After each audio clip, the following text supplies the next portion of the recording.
어, 오늘 말씀에는 특이하게 예수님의 직접 하신 말씀은 없습니다.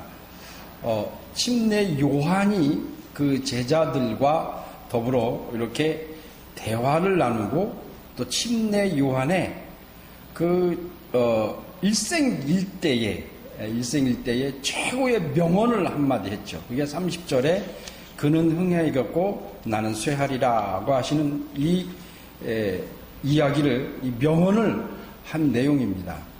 지난주에 이 요한복음 3장에 있는 1절부터 21절까지의 말씀을 통해서 본 것처럼 니고데모와 이제 대화를 했습니다. 그 니고데모는 이스라엘의 선생이다라고 할 정도로, 예수께서 직접 하실 정도로 굉장히 그 학식이 많은, 그래서 이스라엘 사람들에게 랍비로서의 초대를 받고, 또 니고데모라고 하는 이 말 자체가 정복자라는 이름의 뜻을 가지고 있기 때문에 그 집안은 전쟁 영웅의 집안의 후손이고 또 바리새인입니다. 그리고 관원이다라고 해서 공무원이다라고 했습니다. 그렇기 때문에 아주 이 종합적으로 보면 니고데모는 이 유대인들을 전체, 유대인과 이스라엘을 전체로 대표로 하는 대표성을 가진 사람이 바로 니고데모입니다. 그래서 이 사도 요한복음을 기록한 사도 요한이 니고데모라고 하는 사람을 등장시켜서 예수님과 맞닥뜨리게 만듭니다. 그래서 맞닥뜨려서 어떠한 거기서 무언가를 돌출해내기 위해서 니고데모와 예수님을 만나죠. 근데 그 니고데모가 예수님을 찾아올 때 밤중이다라고 했습니다. 그것은 그 니고데모와 유대인과 이스라엘 전체의 영적인 상태가 지금 깜깜한 상태에 있다라고 하는 것을 표시를 하고 드러내기 위해서, 암시를 하기 위해서 밤중에 있더라 그랬어요. 그리고 그 니고데모 또한 예수님에게 온 것이 어떤 영적인 갈급함이나 또는 무언가를 깨달음을 이루기 위해서 온 것이 아니라 표적을 보고 왔다 그랬어요. 이 표적은 첫 번째 표적인 가나 혼인잔치의 표적입니다. 그 이야기를 듣고 와서 예수님에게 아주 그 극찬의 말을 해요. 그래서 이러한 일들이 하나님이 주시지 않은 것이면, 하늘에서 온 것이 아니면 이건 이렇게 할 수 있는 사람이 없습니다 하고 극찬을 하죠. 그 극찬의 내용의 속마음은 이제 이스라엘 사람들, 히브리 사람들의 그 문화 개념으로 보면 그 상대편하고 어떠한 토론을 할 때는 그 사람을 이렇게 높이 띄웁니다. 높이 띄우고 칭찬을 하고 그 다음에 이제 본론으로 들어가면 그 사람에 대해서 아주 심하게 비판하는 그런 비판론, 그러니까 토론 문화를 가지고 있는 게 히브리 사람들이죠. 근데 그렇게 아주 예수님을 극찬을 했을 때에 예수님이 그 속내를, 니고데모의 속내를 딱 알아차리시고 뭐 두 말 세 말 하지 아니하고 니고데모야 너는 거듭나야겠구나 하는 말씀을 하십니다. 이게 굉장히 그 니고데모에게는 자존심이 상하는 말입니다. 본인은 바리새인입니다. 다시 말하면 율법을 잘 알고 하나님을 잘 아는 사람이라고 스스로 자부하는 사람이고 이스라엘 모든 백성들에게 말씀을 가르치고 율법을 할 만큼 대단히 훌륭한 사람이거든요. 아주 자만감이 가득한 사람인데 거기다가 대고 예수께서 너 거듭나야겠구나. 이 말은 무슨 말이냐면 너 아직 하나님을 모르고 있구나. 아직 구원에 대한 것을 모르고 있구나. 이것을 아주 직설적으로 아주 그냥 대놓고 얘기를 해버렸어요. 어떤 때 보면 예수님의 그 대화법에 있어서 이렇게 아주 감싸시고 이렇게 애둘러서 이렇게 그 사람의 마음을 다치지 않게 하기 위해서 이렇게 애둘러서 설명할 때가 있죠. 그게 뭐냐면 예문을 들은 겁니다. 예를 들어 이렇게 많지요. 물고기의 예, 또 밭에 대한 예문, 하늘나라에 대한 예문, 그 예를 들어서 설명한 것이 많죠. 근데 가끔 가다 보면 아주 이렇게 그냥 대놓고 그냥 직설적으로 이렇게 아주 그 사람 아주 무한할 정도로 어떤 청년 저기에도 어떤 청년이 와서 내가 어떻게 해야 구원받을 수 있습니까? 그 얘기를 하니까 예수님이 대뜸하는 소리, 너가 가지고 있는 재산 다 팔아서 다 가난한 사람 넣어주고 너 나 따라와, 이러는 얘기. 그 얘기는 네가 가지고 있는 걸 모든 걸 다 포기하라고, 다 버리라는 얘기입니다. 부모, 자식, 그리고 가지고 있는 그 재산, 그 사람이 부자고 재산이 많다는 걸 주님이 알고 계셨거든요. 그걸 다 포기하라는 얘기입니다. 그러니까 그 청년이 이걸 어떻게 하나 하고 근심하면서 돌아갔다 그랬어요. 그거를 좀 이렇게 둘러서 얘기해도 되잖아요. 네가 애쓰고 수고했다. 그런데 네가 조금씩, 네가 가지고 있는 거 이제 조금씩 이렇게 베풀면서 살아라. 그리고 할 수 있으면 나를 좀 따라. 내가 말하고 내가 증거하고 있는 그 증거를 좀 받아들였으면 좋겠다라고 이렇게 좀 말씀해도 괜찮잖아요. 근데 그냥 거기다 대고 네가 가지고 있는 재산 다 팔아서 가난한 사람들 다 주고, 그리고 거기서 살라는 게 아니라 너 나 따라와. 나 따라오라는 얘기가 그게 그냥 겉으로 겉모양만 보면은 어떤 사람과 같이 되라는 얘기예요? 12제자와 같이 되라고 하는 소리거든요. 여러분 생각해 보세요. 12제자가 그 사람들이 다닐 때 양복을 입고 다녔겠어요? 뭐 제대로 옷을 갖추고 차를 타고, 우리같이 좋은 차를 타고 다니고 벤츠 타고 다니고 에쿠스 타고 다니고 이런 거 타고 다녔겠어요? 그저 그냥 거의 나그네 형태로 다니는 거예요. 그 주님이 그랬잖아요. 전대에 돈을 가지고 다니지 말고 두 신발 두 벌 가지고 다니지 말고 지팡이 하나 가지고 다니라 그랬으니까 딱 그 모습이에요. 딱 그 모습이에요. 그러니까 오죽했으면 이게 길을 가시다가 제자들이 가다가 배가 고프니까 그 보리를 이렇게 비벼서 먹었겠어요. 그리고 얼마나 배고프셨으면 가다가 무화과나무 때 열리지도 않는 때에 가서 먹을 거를 내놓으라 하셨겠어요. 그러니까 아주 그 정말 나그네와 같은 그런 모습으로 다녔거든요. 그런데 그 청년에게 하는 말이, 너 이런 모습으로 나를 따르라 그러면 그 사람이 기가 막히죠.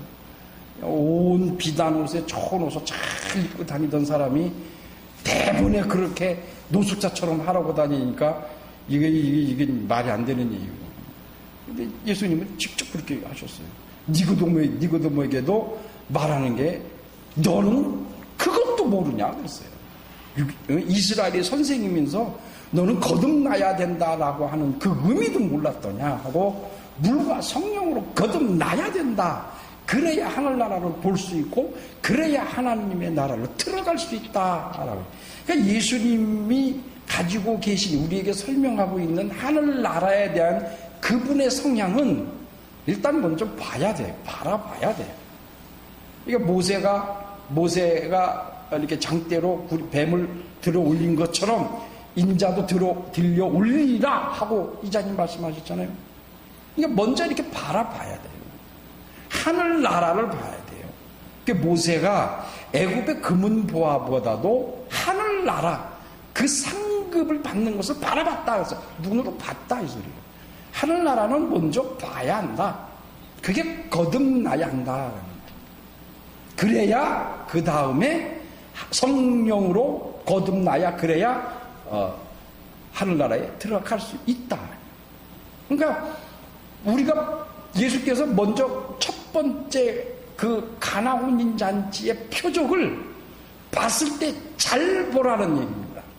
가나 혼인 잔치의 표적은 예수 그리스도의 죽음과 그의 피 흘리심으로 인하여 그 죽어 있는 그 혼인 잔치에, 지금 망가져가고 흐트러지고 있는 그 혼인 잔치에 생명을 불어 넣어줄 수 있는 것, 그게 포도주거든요. 그러니까 그것이 우리 영혼이 죽어 있는 죽어있는 그 상태에, 깜깜한 상태에 있었던 절망 가운데 있는 우리의 영혼의 상태에 예수 그리스도의 피, 그 보혈로 인하여 우리를 다시 살리실 수 있는, 살리는 그러한 표적을 보여주신 겁니다. 그런데 그 표적을 잘 보라는 얘기입니다. 그저 그냥 예수님이 혼인잔치에 그 음식이 모자르니까, 포도주가 모자르니까 포도주 하나 채워줬다. 와, 예수님이 물로 포도주를 만들었다. 이렇게, 이런 의미로만, 이런 단순한 의미로만 보게 되면, 아, 예수님이 그 능력과 권능과 그 하나님의 권세로 물로 포도주를 만들었다. 와, 이분 대단하시다. 이분 선지자다. 이것만 보게 되면 그것이 니고데모가 본 표적입니다. 그게 유대인들이 본 표적이에요. 그러니까 예수님이 그런 표적을 본 유대인들에게 당신 자신을 의탁하지 않았다라고 했어요. 맡기지 않았다. 그들이 본 표적을 본 믿음은 안 믿었다. 신뢰하지 않았다라고 그렇게 말씀하셨거든요. 예수님이 세 번째 표적인가? 그때 이제 5,000명을 먹이세요. 그리고 나서 배를 타고 가는데 예수님 그 제자들이 깜빡 잊어버렸다고 해요. 아이고 어떡하나, 그 떡 가져온 걸 잃어버렸다고. 그러니까 예수께서 너희들은 그렇게 그 표적을 보고도 못 깨닫느냐? 못 깨닫느냐? 5,000명을 먹이고 몇 광주를 남겼냐? 그 말은 무슨 뜻이냐면, 지금 하늘에서 내려온 떡이 너희와 지금 함께 내가 같이 있는데 왜 그걸 걱정하냐? 그 생명의 떡이, 생명의, 하늘에서 내려온 생명의 떡이 나와 함께 있는데 지금 너희들 그걸 뭘로 본 거예요? 그저 그냥 배고픈 사람, 배고파서 쩔쩔매는 사람, 그저 하나님의 능력으로 그냥 배불리 먹여준 거예요. 그러니까 예수께서 저들이 표적에서 의미하고 있는 하늘에서 내려온 생명의 떡인 그분이 당신 자신을 찢어서 그 5,000명에게 먹이신 그 생명의 떡이라는 것을 보여줬는데 지금 그걸 본 게 아닙니다. 그냥 배고픈 걸 채워주는. 그러니까 그들이, 유대인들과 예수님과 제자들이 예수님을 뭘로 본 거예요? 배고픔을, 먹거리를 채워주는 사람으로 봤다 이 말이에요. 그 자리에 모여있는 모든 사람들이 다 그걸로 봤다. 그러니까 예수님이 배를 타고 건너가니까 그 다음날 아침에 다 배 타고 다 쫓아왔어요. 다 쫓아왔어요. 뭘 보고 쫓아왔다 그래요? 예수께서 말씀하신 저들은 표적을 보고 따라온 게 아니라 배불리 먹은 것으로 인하여 지금 나를 찾아왔다 그랬어요. 그러니까 우리가 예수님을 우리도 모르게 나도 모르게 먹거리를 해결하는 걸로 삼을 수가 있어요. 그렇게 인식할 수가 있어. 하나님을 우리 영혼의 생명의 떡, 생명의 생수, 이 말씀으로 여기지를 않고 그저 우리 이 배고픈 거, 우리의 먹을 것을, 경제적인 것을 해결해주는 해결사로만 알아. 그러니까 니고데모에게 예수님이 직접적으로 거듭나야겠다 하고 하늘나라에 대한 예수님이 바라보시는 하늘나라. 그러니까 이 세상에서 주님의 말씀과 복음과 표적을 보고 하늘나라를 잘 보라 이 소리고. 그러니까 하늘나라를 보려면 표적을 잘 봐야 돼요. 예수께서 하신 그 말씀, 복음, 그것과 행위로 나타내는 표적, 이것이 무슨 의미를 가지고 있는가를 잘 봐야, 그래야 어떻게 할 수 있다고요? 거듭날 수 있다. 물과 성령으로. 물과할 때 물과가 에크라는 전치사를 써서 같다라는 뜻이에요. 물과 성령이 같다, 같은 의미다 라는 얘기. 그래서 물과 성령으로 거듭나야 그래야 하늘나라에 들어갈 수 있다는 말이에요. 말씀을 잘 듣고 그 말씀을 깨닫고 그리고 바로 하늘나라를 바라봐야 그래야 성령으로 거듭날 수 있다 이 소리예요.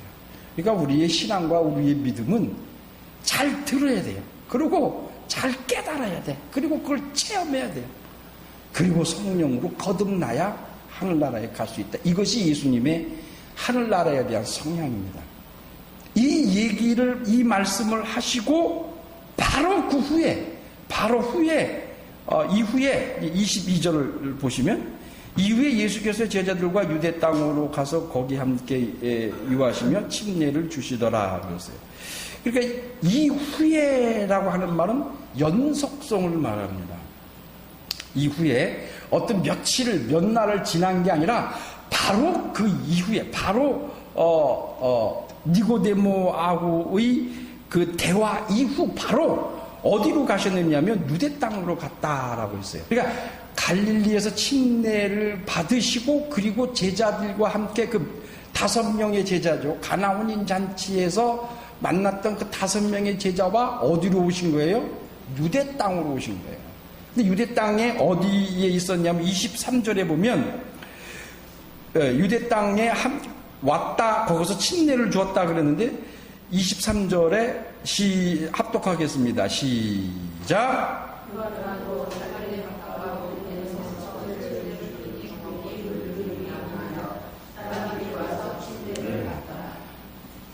이게 예수님이 유대 땅에 와서 침례를 주는데 23절에 보면 요한도 살렘 가까운 에논에서 이라고 했어요. 그러면 이게 무슨 말이냐면, 이게 에논이라는 말 뜻은 샘이라는 뜻이에요. 물이 많다라는 뜻이에요. 근데 이 지역은 지금 현재 찾아보니까 어느 지역인지 정확하게 나와 있지를 않아요. 근데 단지 요단강 이쪽 편, 좌측 편에 있다라는 것만 그렇게 신학자들이 얘기를 하더라고요.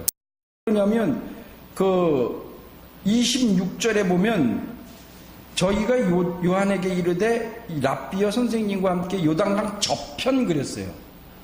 그러니까 저편이라는 것은 요단강 오른쪽 편을 말해요. 오른쪽 편.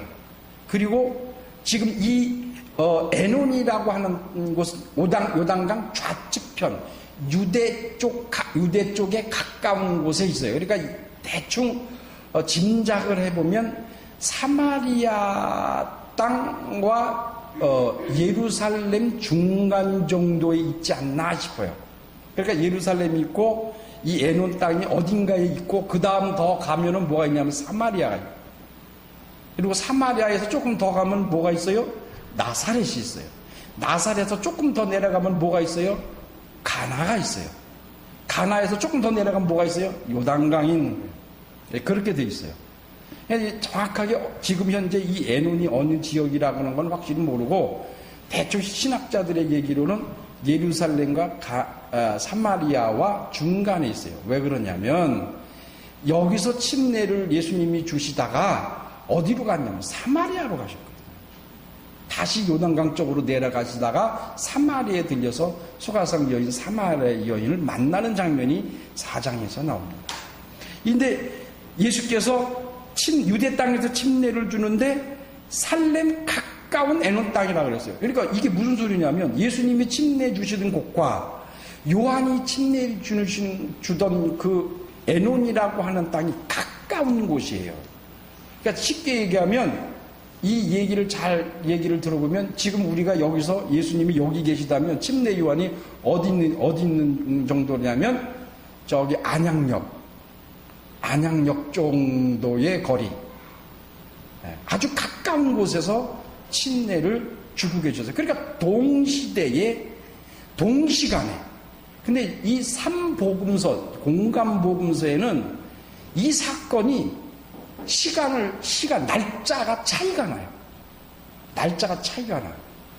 그래서 며칠 사이에 요한이 침례 주는 곳과 예수님이 침례 주신 곳이 같은 시간에 준 게 아니라 시간이 달라요.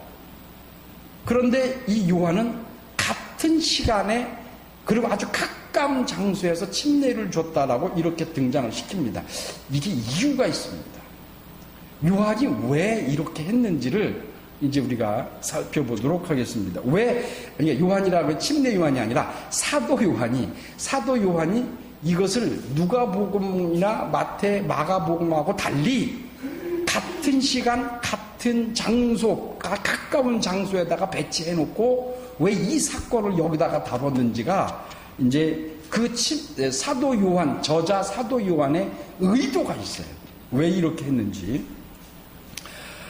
25절에 보면 이에 요한이 제자 중에서 한 유대인으로 더불어 결례에 대하여 변론이 되었더니 라고 했어요.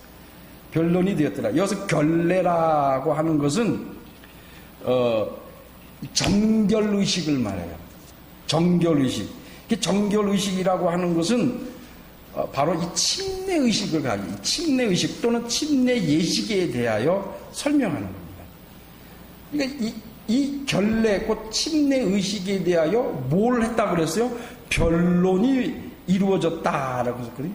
이 결례라는 말은 카타리스 모스, 그 침례를 의미하는 건데 이 변론이라고 하는 말은 제테마, 이거 조사하다, 논쟁하다, 토론하다 라는 의미를 가지고 있어요. 그러니까 결례의식에 대하여 서로가 지금 누구와 유대인과 이 요한의 제자가 바로 이거 토론하게 돼 있어요. 토론. 또 아마 우리가 토론 그러면 서로 주고받고 이렇게 얘기를 하는데 아마 그 정도가 아니라 논쟁이 맞을 것 같아요. 논쟁이. 이게 그러니까 유대인들은 뭐라 그랬겠어요? 아니, 이렇게 얘기했겠죠. 어디가 원조냐? 아마 유대인들이 그렇게 말했을 것 같아요. 야, 침례 요한에게 와서 유대인이 와서 침례 요한의 제자에게 와서 말을 하는 겁니다. 야, 그 정결의식인 그 침례의식이 누가 먼저 시작했냐? 너 침례 요한 저 선생님이 먼저 시작한 거 아니냐? 아, 근데 저 마을 길 건너 저기 조금만 더 가면 거기에 있는데 거기도 침례를 주는 사람이 있는데 그 사람이 누구냐면 네 선생님 요한 선생님이 증거하던 바로 그 사람도 지금 침례를 주고 있더라. 근데 야, 사람이 거기 더 많어. 그리고 바로 그 그 침례 요한의 제자 두 사람도 그리 갔더라. 그리고 사람들이 다 그리 가. 니네 지금 사람 뺏겨. 성도들을 다 지금 뺏기고 있어. 저쪽으로 다. 지금 그러고 있는 중입니다. 그러니까 침례 요한의 제자가 기분이 나빴을까요? 좋았을까요? 나빴겠죠. 불따구가 왕창 났겠죠. 그런 소리 들으니까. 왜 그러냐면 침례라고 하는 것의 원조는 누구예요? 침례 요한이에요. 예수님이 먼저 시작한 거 아니에요. 침례 요한이 먼저 시작한 거예요. 근데 들으는데 그러니까 이 요한의 제자들이 기분이 나쁜 거예요.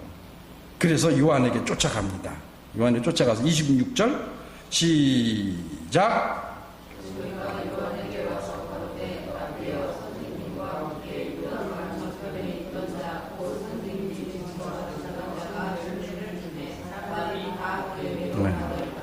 네. 그 요한의 제자들이 이 유대인들과 대화하고 난 다음에 기분이 나쁘니까 이게 도대체 무슨 일인가 하고 침례 요한에게 쫓아간 겁니다. 가서는 아니 이게 어떻게 된 겁니까? 요단강 저편에서 그 배단이 있는 쪽에서 침례를 우리 선생님한테 받은 그 사람, 저기 선생님이 증거하셨던 바로 그 사람이 지금 저기 길 건너에 여기까지 쫓아와갖고 침례를 주고 사람들이 다 그리 가요. 뭐라고. 다 그리 가더이다. 하고 푸념을 했다. 이 말이에요. 기분 나쁜 표현을 내고 푸념했다. 그러다. 그러니까 요한이 대답을 합니다. 27절에 요한이 대답하여 가로되 만일 하늘에서 주신 바 아니면 사람이 아무것도 받을 수 없느니라 그랬어요. 요한의 그 심리 상태가 27절부터 이제 나오기 시작합니다. 그 사람이 어떠한 사람인가, 요한이 어떠한 사람이라는 것이 드러나기 시작합니다. 요한이 말하기를 제자들의 그 하는 말을 듣고 뭐라고 말하고 있느냐면, 만일 하늘에서 주신 바 아니면 사람이 아무것도 받을 수 없느니라. 이 말은 내가 주는 침례도 내 스스로 하는 게 아니다. 어디서 받았다는 얘기예요? 하늘에서 받았다. 또한 예수 그리스도도 지금 침례를 주시는 저것도 내가 그분에게 침례를 주고 그분이 나에게 침례를 받았지만은 저 침례 주시는 결례 곧 정결 의식은 하늘에서 받은 것이다 라는 얘기예요. 그러니까 침례 요한의 말은 예수 그리스도의 침례도 하늘에서 받은 거고 나도 하늘에서 받은 것이다 라고 지금 설명하고 있는 것입니다. 그러니까 이 요한이 뭐라고 하느냐면, 요한의 말은 제자들에게 무슨 말을 하는 거냐면, 하늘에서 받은 것이라면 불평, 불만, 또 기분 나쁠 필요가 없다 이 소리예요. 왜 그러냐면 내게서 나온 게 아니기 때문에. 이제 예를 들어서 그럴 수 있죠. 이 우리나라 그 족발집 가 보면, 족발집, 돼지 족발 얼마나 원조가 많아. 원조가. 그리고 떡볶이집, 그 신당동인가 거길 가봤는데 원조가 다 원조야, 원조. 어떤 그 원조에는 뭘 붙이냐면 태초의 원조라고 그래서 태초의 원조, 근본적인 원조. 하여튼 원조가 얼마나 많아요.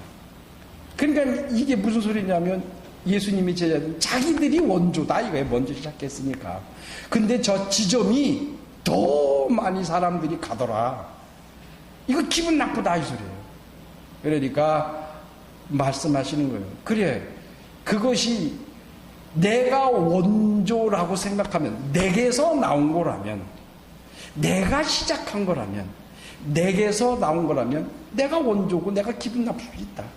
그런데 이건 내가 시작한 게 아니다 이 소리예요. 하나님에게서, 하늘에서 내게 주신 것이기 때문에 나는 아무런 기분 나쁜 게 없다 이 소리예요. 또 예수 그리스도도 그도 나를 통해서 이걸 전수를 받았다든지 이것을 배워서 하는 게 아니시다. 하늘에서 받은 것이다. 그러니까 나는 하나도 기분이 나쁘고 상하지 않고 감정이 상하지 않고 분노가 일어나지 않는다. 그러면서 이 제자들아, 다 이러는 겁니다. 하늘에서 받은 것이라면 너희 마음이 기쁘고 즐겁고 행복할 텐데, 이것이 하늘에서 받은 것이다라고 눈을 띄지를 않으니까, 눈에 그걸 보이지 않으니까, 믿지를 않으니까 너희에게서 분노가 일어나는 것이다. 우리 구약에 보면 요셉이라고 하는 사람이 있어요. 그 요셉이 얼마나 처참하게 당했어요. 요셉이 꿈을 꿔요. 꿈을 꿨는데 꿈에 자기 볕단이 딱 이렇게 서니까 형들의 볕단이 10개의 볕단이 뻘떡 일어나더니 자기 볕단 앞에 후다닥 다 절을 해버리네. 그러니까 이게 뭐지? 기분은 좋지. 절하니까 형들이. 근데 요셉이 조금 주책이에요. 좀 모자라, 조금. 그럼 그거 우리가 딱 봐도 알잖아요. 예? 내 볕단이 서 있는데 형 볕단이 다 절을 한다. 그러면 이게 무슨 관계가 된다는 걸 알잖아요. 그걸 얘기를 하지 말아야지. 왜 촉삭대고 형들한테 가서 그 얘기를 해? 그러니까 형들이 기분 나쁜 거예요. 화가 나는 거예요. 진짜 그렇게 될 일은 없지만 그래도 기분 나쁜 거예요. 그러니까 막 화가 치밀어 오르는 거예요.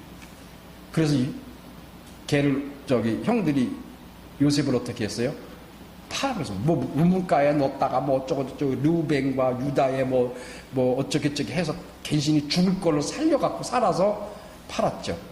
그래갖고 애굽으로 팔려가게 됐고, 애굽에 팔려서 거기서 그 또 마나님하고의 그 스캔들 일어나고, 그래서 감옥에 갇히고, 그래서 술 만드는 관장, 떡 만드는 관장의 꿈을 해석하고, 그리고 바로의 왕, 애굽의 왕 바로에게 꿈을 해석해주고, 이렇게 해갖고 총리 대신이 됐죠. 그러니까 그 사람의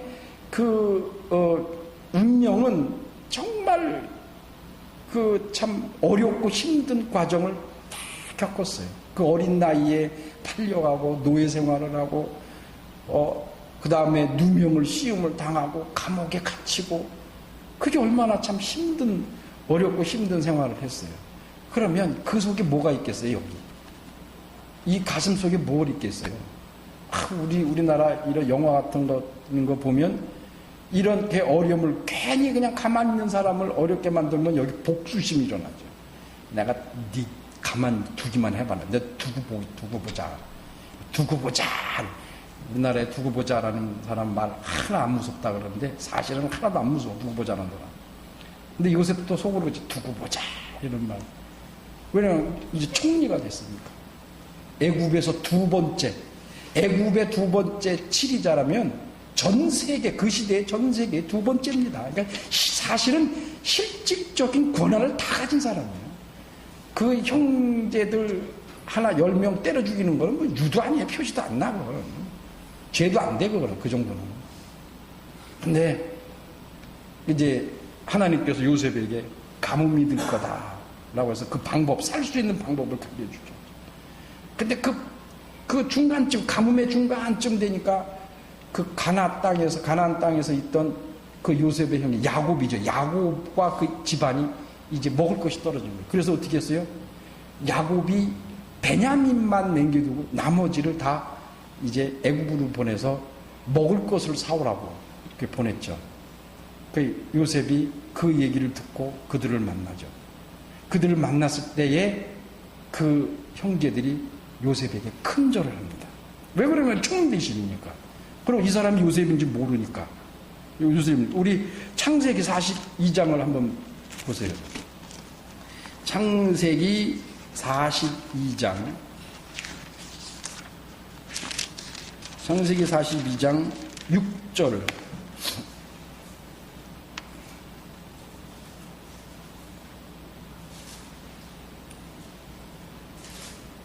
6절 시작. 때에 요셉이 날의 총리로서 그 땅 모든 백성에게 팔더니 요셉이 형들이 와서 그 앞에 엎드려 절하매. 9절 시작. 요셉이 그들에게 대하여 꾼 꿈을 생각하고 그들에게 이르되 너희는 정탐들이라 이 나라의 틈을 엿보려고 왔느니라. 이 요셉이 형들이 와서 절을 하니까 뭘 생각했다 그랬어요? 어렸을 때 꿨던 그 꿈. 그게 이루어져. 그게 바로 이걸 말하는구나.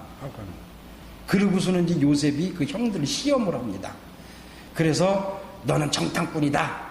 라고 하니까 우리는 아니고 우리는 그 가나안 땅에 야곱이라고 하는 우리 늙은 아비가 있는데 그 아비의 12아들이 있었는데 그 중에 하나는 어디로 사라져 버렸다. 그래요. 계속 보면 사라졌대야. 어디로 없어졌대야. 그리고서는 그 베냐민 그 동생 하나만 남겨놓고 우리를 여기로 보냈습니다. 그러니까 우리는 한 가족이기 때문에 정탐꾼이 아닙니다. 그러니까 이제 뭐 요셉이 그게 무슨 말이냐 아니라고 그러고서는 여러 시험을 계속해요. 그리고 뭘 하려고 그러냐면 베냐민을 데려오게 하려고. 자기 동생. 그러니까 왜 그러냐면 그 베냐민과 요셉만이 이 두 사람만이 그 어머니가 같아요. 어머니.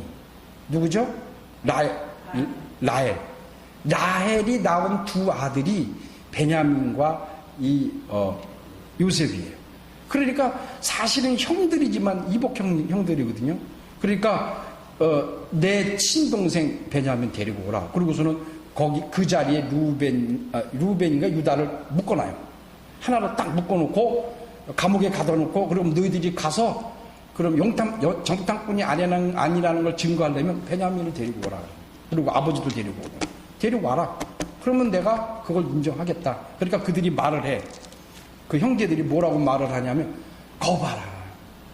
우리가 옛날에 너희들이 옛날에 루벤이 가든가 유다가 그러나요? 봐라. 너 우리 동생 하나를 그 우물에다가 가둬놓고 이따가 얘들 팔았지? 거봐라. 우리가 그것을 지금 그대로 받고 있지 않느냐. 그걸 막 떠들어. 그러니까 요셉이 그걸 옆에서 들어. 뭐라고 성경이 뭐라고 되냐면 이 요셉이 이집트 말, 애굽 말을만 하고 히브리 말을 못 알아듣는 줄 알아요. 근데 이 사람들은 히브리 말로 막 떠들어. 그러니까 요셉은 다 알아듣지. 그리고서는 그 속으로 뭐라 그러겠어요? 아이고, 이제 그걸 이제 깨달았냐.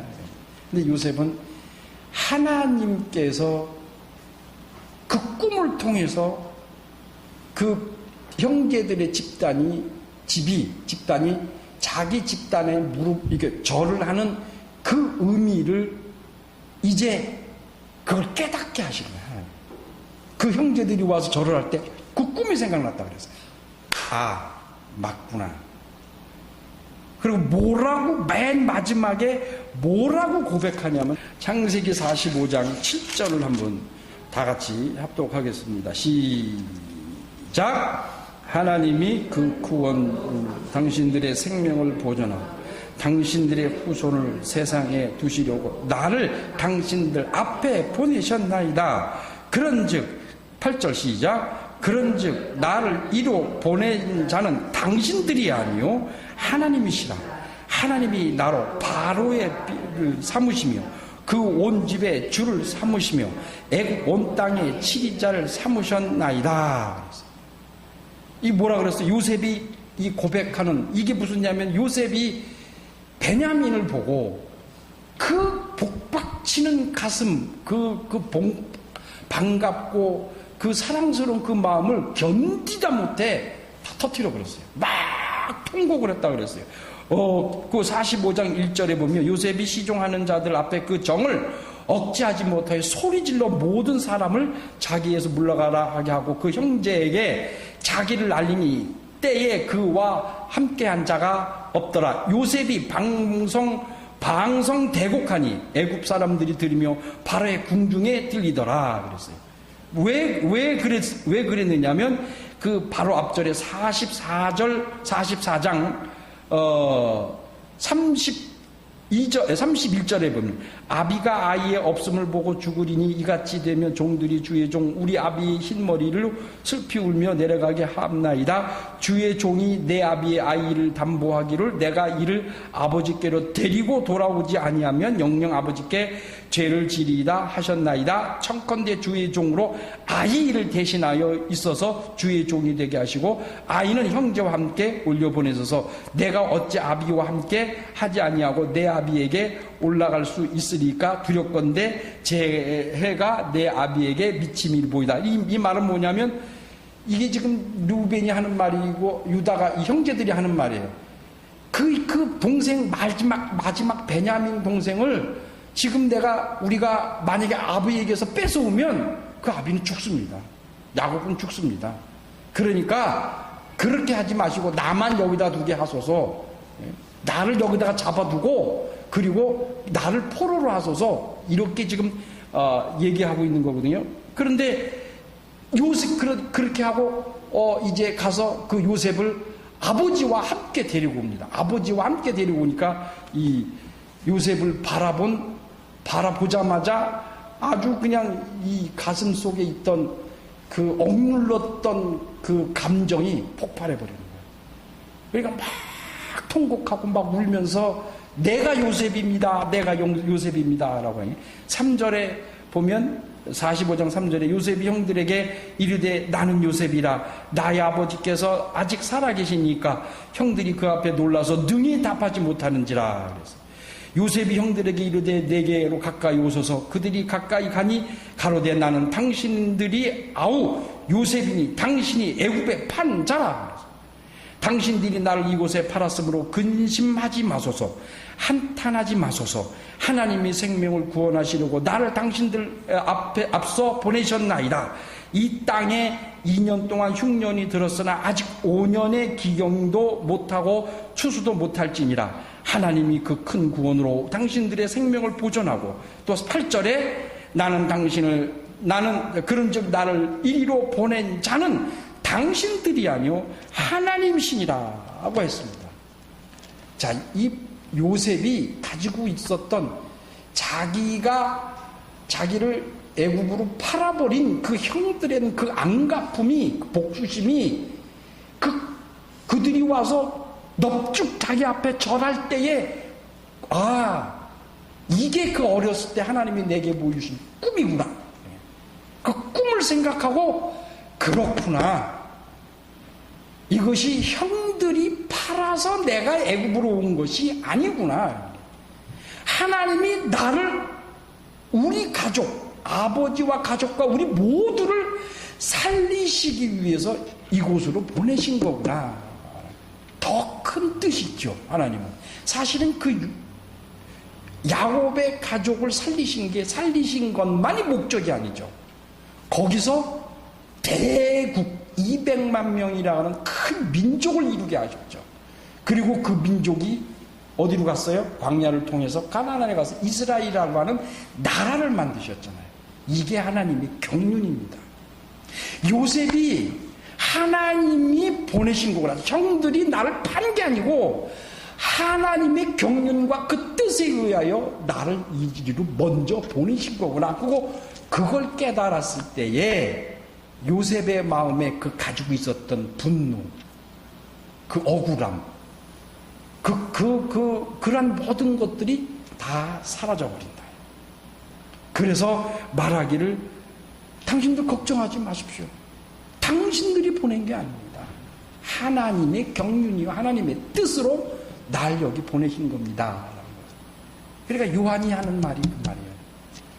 이게 이 모든 일들이 제자들에게 이것이 하나님이 하늘에서 받은 것이라면 내 것이 아니고 하나님에게서 받은 것이고 그 경륜이 너희들 눈이 띄어서 그것이 하나님의 의가 하나님의 뜻이 보이면 그 속에 억울함과 분노와 그 기분 나쁜 것이 일어날 수가 없다 이 소리예요. 그래서 요한은 말하는 거예요. 나는 거기에 대해서 기분 나쁜 게 없다 이 말이에요. 나는 화도 안 난다. 오히려 그것이 기쁘고 즐겁고 나는 그것이 행복하다라고 말씀하시는 거예요. 28절에 보면 요한복음 3장 28절 나의 바란 바 나는 그리스도가 아니요 그 앞에 보내심을 받은 자라고 하는 것을 증거하는 자는 너희니라. 이 말은 무슨 뜻이냐면 너희가 침례 요한은 예수 그리스도의 길을 예비하라고 보내심을 받은 자라고 바로 너희가 증거해야 한다 이 소리예요. 그리고 말씀하신 게 말하고 신랑 신부에 대한 얘기를 했어요. 그러니까 요한의 지금 이 생각은 무슨 생각이냐면 너희가 지금 여기서 우리가 침례를 주고 바로 예수께서 요 가까운 곳에 침례를 주고 사람들이 다 거기 몰리니까 사람들이 가니까 너희들이 기분 나쁘고 화나고 그런 여기 마음속에서 감성이 일어나는 것은 너희들 영적인 눈이 뜨여 있지 않다 이 소리예요. 그것이 나도 침례 주는 것도 하늘에서 받은 거고 예수께서 침례를 주시는 것도 하늘에서 받은 거다 이 말이에요. 그러니까 하늘에서 받은 것이라고 눈이 떠지면 그러면 너희들 속에 그 분노와 그 시기와 질투가 생기지 않는다 이 소리예요. 그러고서는 오히려 너희가 침례 요한은 예수 그리스도가 아니고 메시아가 아니고 그 메시아가 오시는 길을 예비하러 온 그러한 하나의 메신저에 불과하다. 여러분 메시지와 메신저는 다르죠. 예수님은 메시지입니다. 그리고 이 침례 요한은 뭐예요? 메신저입니다. 그러니까 말이다 이게 말. 그러니까 나는 그 말씀이 오시는 그 길을 준비하러 온 말에 소리에 불과한 자다. 이것을 증거할 사람, 외칠 사람, 가서 보증하고 증거할 사람이 누구냐? 너희다 이 소리예요. 이 요한의 제자들 보고 하는 말이에요. 너희가 그 증인이다. 이 소리는 나라고 하는 사람은 예수 그리스도의 신을 들만한 자격도 없는 사람이 그저 외치는 자의 소리에 불과한 사람이다. 그러니까 누가 말씀이고 누가 메시아고 누가 그리스도냐? 바로 예수 그리스도시다 이 말이에요. 그걸 증거할 사람이 너희들이다 이 말이에요. 그 요한이 말해서 유대인들이 와서 네가 메시아냐? 아니다 이 말이에요. 네가 그리스도냐? 아니다 이 소리예요. 나는 그저 광야에서 외치는 소리에 불과하다 이 소리예요. 그러니까 요한의 침례 요한 제자에게 지금 얘기하는 말하는 겁니다.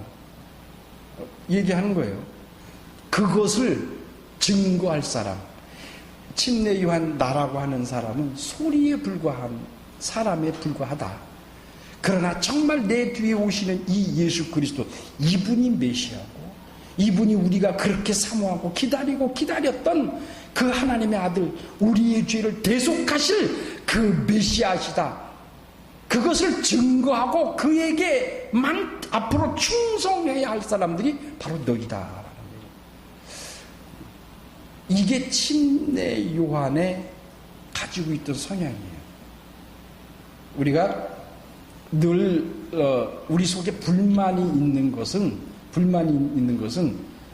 바로 이것이 모든 것들이 내 것이다 라고 내게서 나온 것이다 라고 생각하니까 이걸 안 뺏기려고 하는 거예요. 그러니까 요한의 제자들이 원조가 자기 침례 요한 자기 선생님이고 자기들이거든요. 근데 저쪽이 더 성장하고 사람들이 다 그렇게 간단 말이에요. 더 많이 성장한단 말이에요. 그러니까 이게 불만을 갖는 거예요. 불만을 갖는 거예요. 오카논 목사님이 마지막 기자와 인터뷰에서 하신 말씀이 계셔요. 뭐라 그러셨냐면 그 대담자가 질문자가 대답하기를 목사님 일평생을 목회하시면서 가장 행복했던 것이 무엇입니까? 그러니까 속으로는 그 대담자는 이렇게 생각했대. 내가 교회를 크게 이루고 성도들을 많이 구원하고 많은 이적과 능력을 나타내고 하나님의 일을 한 것이 참 행복하다. 이 소리를 할 줄 알았대요. 그랬더니 오카논 목사님이 1초도 망설임이 없이 뭐라고 말씀하셨냐면 나는 나 같은 죄인을 살리시고 그리고 이 못난 사람의 입을 통해서 언제 어느 때든 매일 복음을 증거하게 하신 것에 대하여 나는 참 행복하다. 그러시면서 하는 말씀이 사람 교회 크게 짓고 사람 많이 모으는 거 그래요. 일리 있어. 그걸로 행복하다? 뭐 그걸 나무랄 필요는 없어. 그런데 그렇다면 저 산골에서 시골에서 10명도 안 되는 성도들 붙들고 30년 40년 동안 그들과 함께 씨름하면서 함께 사는 그 목회자는 누가 그 목회자는 그런 목회자는 적은 목회고 적은 목자고 실패한 목자고 큰 교회 한 사람은 성공한 목자라고 누가 그렇게 재단하고 누가 그렇게 재단하던가 이렇게 반문을 하더래요. 그냥 깜짝 놀랐대요. 그냥 그 질문한 사람이.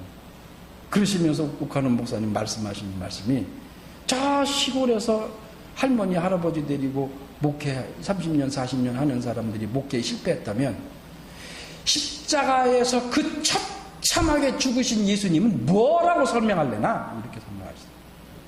그분은 실패했나? 십자가에서 죽으신 그분은 실패하신 건가? 라고 말씀을 하시더래요. 그러니까 그분이 이제 대담하면서 마지막으로 대담하신 말씀이신 거예요. 그런 것 같아요. 오카논 목사님이 참 명답을 하신 것 같아요. 그죠? 사람이 많고 하네요. 뭐 저도 그래요. 저도 회개 많이 했어요. 뉘우치기도 많이 했어. 많이 회개했어요.